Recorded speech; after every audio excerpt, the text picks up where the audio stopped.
Welcome again to the desk of the Executive Director at Back Bay Mission. I'm James Pennington, and I'm really happy to have you here today. So, anytime you want to suggest an issue for me to tackle, feel free. I'm not too shy about tackling issues. But this was a question that I received from one of the staff, and I want to mention this staff person here at Back Bay Mission is Asian American.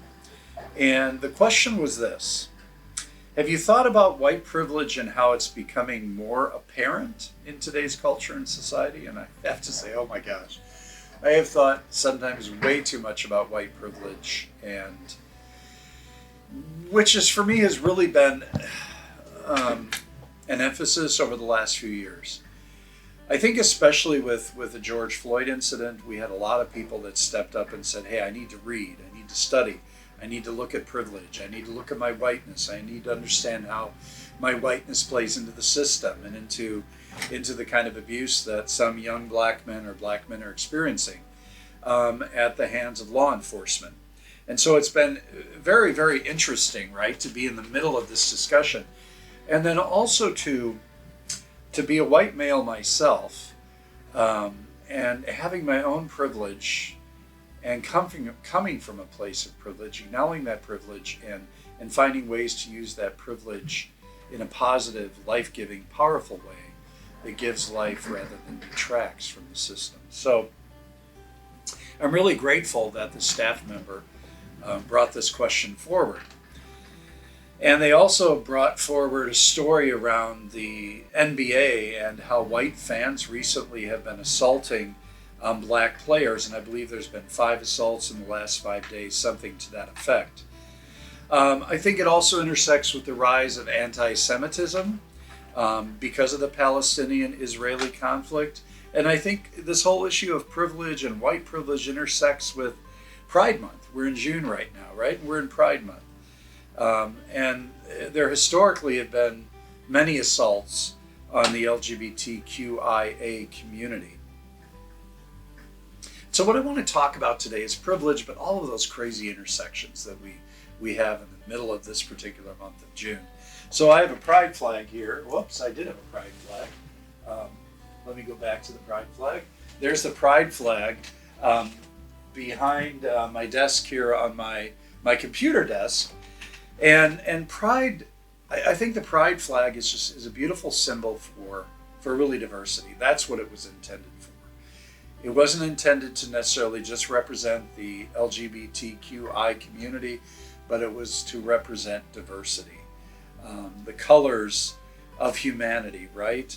And the colors of the rainbow. And in Christian history and Older Testament history, Hebrew history, the rainbow is a symbol of new life. It's a symbol of recreation. It's a symbol of the story, the mythical story of Noah and the ark, right?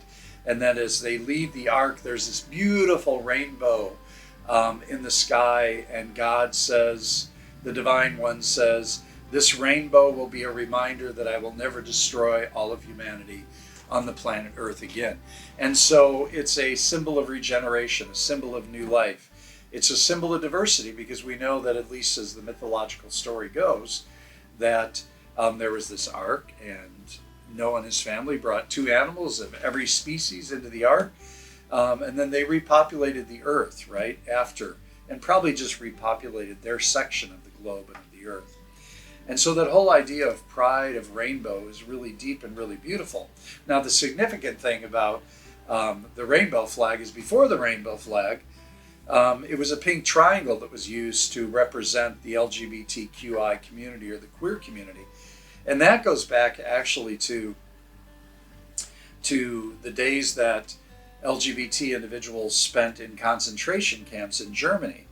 The pink triangle was to be worn by individuals in the concentration camps, Dachau, Berkowitz, and all the other concentration camps, right, that were queer or gay identified men or lesbian women. And so they had to wear the pink triangle to separate them out. And we estimate that there were probably about 100,000 individuals in the camps that were identified as gay or lesbian, and about 65,000 of those gay and lesbian individuals were killed in the camps. But that was the very first sign that LGBT people engaged or that they took to themselves to represent their community. So to the question at hand about white privilege and about has there been an increase in white privilege, I would say because of my lifelong journey that I'm becoming more keenly aware of privilege and more keenly aware of whiteness.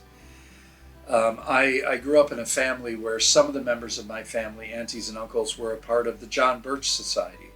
And the John Birch Society is a group of white supremacists, correct? And they don't wear hoods, they don't burn crosses, but nonetheless they advocate for white supremacy. And very early on in my life, I knew that was not right, that something was wrong, right?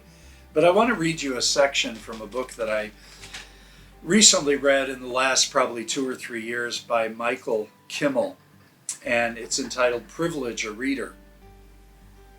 And it gives you kind of that kind of starting point, or helps you to ramp up around your understanding of white privilege and how, yes, it's increasing in our culture and our society, but it's always been here, right? As long as us white people have been around. And so I quote, this is what Michael says. He says, to be white or straight or male or middle class is to be simultaneously ubiquitous and invisible. You're everywhere you look, you're standard, you're the standard against which everybody else is measured. You're like water, like air. People will tell you they see a woman doctor, or they will say they went to see the doctor. People will tell you they have a gay colleague, or they'll tell you about a colleague. A white person will be happy to tell you about their black friend, but when the same person simply mentions a friend, everyone assumes the person is white. Any college course that doesn't have the word woman or gay or minority in its title is a course about men, heterosexuals, white people, but we call those courses literature, history, or political science. And I end the quote. So what Michael is saying is the predominant culture, at least in America, right, and some European countries and some other countries, is white. That is the primary culture.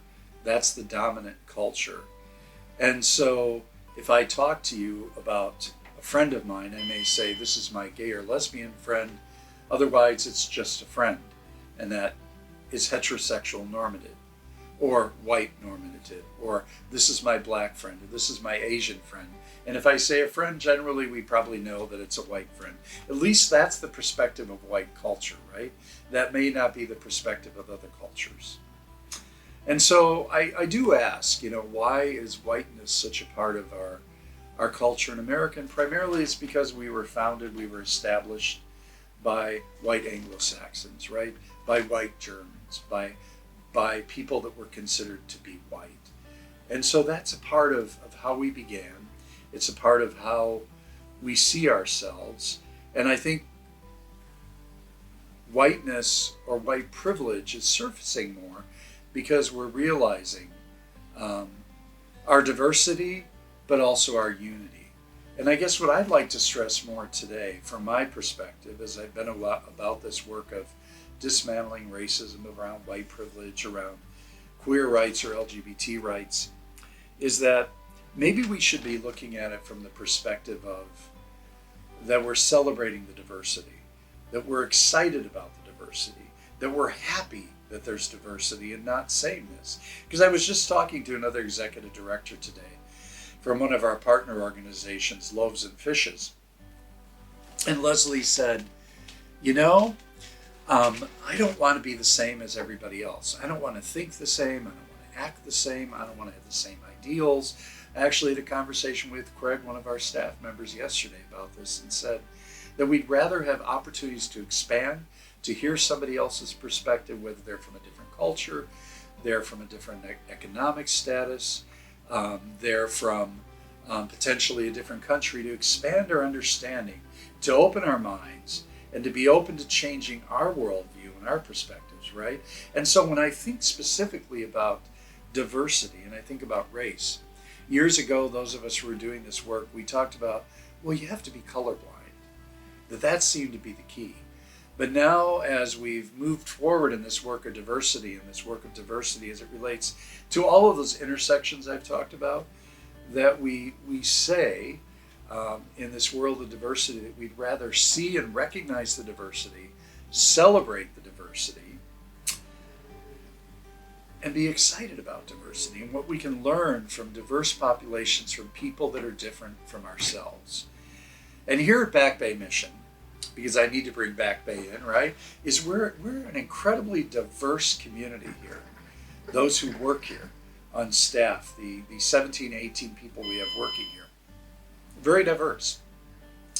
We have folks that identify as Black, that identify as Asian American, that identify as female, as male, as gay, as queer, as parents, as children, as grandparents. And so the diversity is really, really deep here. We have people that identify as Republicans and Democrats. And it really creates a challenge for me as an executive director, partly because I need to hear everybody and I need to hear their perspective and then make decisions moving forward that benefit the communities that we serve, the population unsheltered, low income, people living in poverty, that has to be our primary concern, and that sometimes it means we set aside our own worldviews, our singular perspectives, and sometimes our bigotries, right? And our ideals about a certain people group.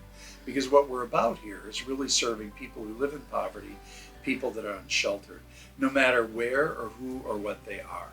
No matter what intersection they live in, if they're male or female or Black or white or Asian American, or they're brown skinned, or they're rich or they're poor, or they're hungry or they're not, or they're straight or gay or lesbian or transgender, it doesn't really matter because they're a part of the bigger humanity. And I can learn from everyone.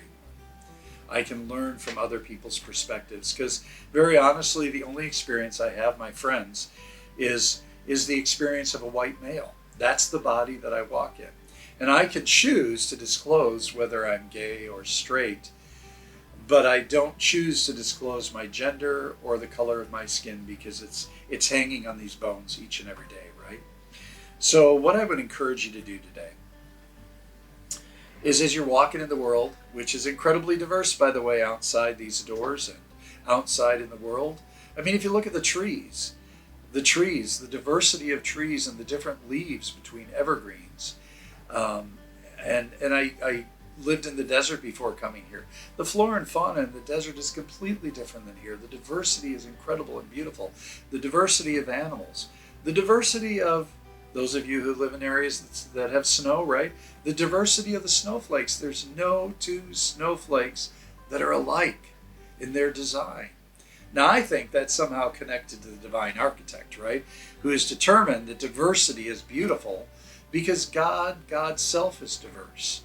If we think about all the different expressions of God in the world, if you think about that from an interfaith perspective, there's the Hindu God, there's the Christian God, there's the Jewish God, there's the Muslim God, there's all sorts of different expressions of God, but yet the same God. And so for me, it's all different expressions of humanity, but yet we're all human. We all bleed the same. We all think, we all reason, we all celebrate, we all cry, we all feel pain. And so today, just as you're walking around in the world of diversity, maybe if you're bold enough, find somebody who's different from you and ask them a question about their life, how it is to walk in their skin, how it is to live in their body, how it is to be rich, to be poor, to be Black, to be white, to be Asian, to be Hispanic, Latinx, whatever that may be, to be gay or to be straight this Pride Month. Just celebrate diversity. And look at the rainbow and the diversity that the rainbow holds, right? And the promise of the rainbow that says, hey, you're one people, we're living on this planet together, and let's do our very best we possibly can to be the best human we possibly can be. And then to really revel and relish in diversity and in the experiences of others, and let others teach us new ways of being, new ways of living, and help us change our worldview so that we can live in peace, so that we don't have to have individuals dumping popcorn on the heads of players at NBA games, right? So that we can look at another and say, you're a part of me and I'm a part of you, and I respect who you are, and I ask for that same respect back. So I hope those were helpful, kind of maybe starter thoughts for you who are just starting the journey. Pick up a book, go to your computer, look at a YouTube, but do some work around diversity and some work around whiteness and some work around what it means to live in a diverse culture, that we're not really a melting pot, so to speak. We don't want people to melt, but we want people to be who they are and live into their fullest self. So thanks for joining me today. I look forward to visiting you again. Please share this with other people. Send in a question or maybe an issue you would like me to address. Not that I'm an authority, but I'll certainly share my insights with you. And I thank Kevin, who gave that question today to address, and ask that you would support us with your prayers, with your thoughts, with your financial support. But it's most important that you just keep in mind the work that we do here at Back Bay Mission, which is critical, which is important, and that you think about us as we think about you and as we share in this worldwide diverse humanity. So thanks for joining us today, and I hope to see you next Monday.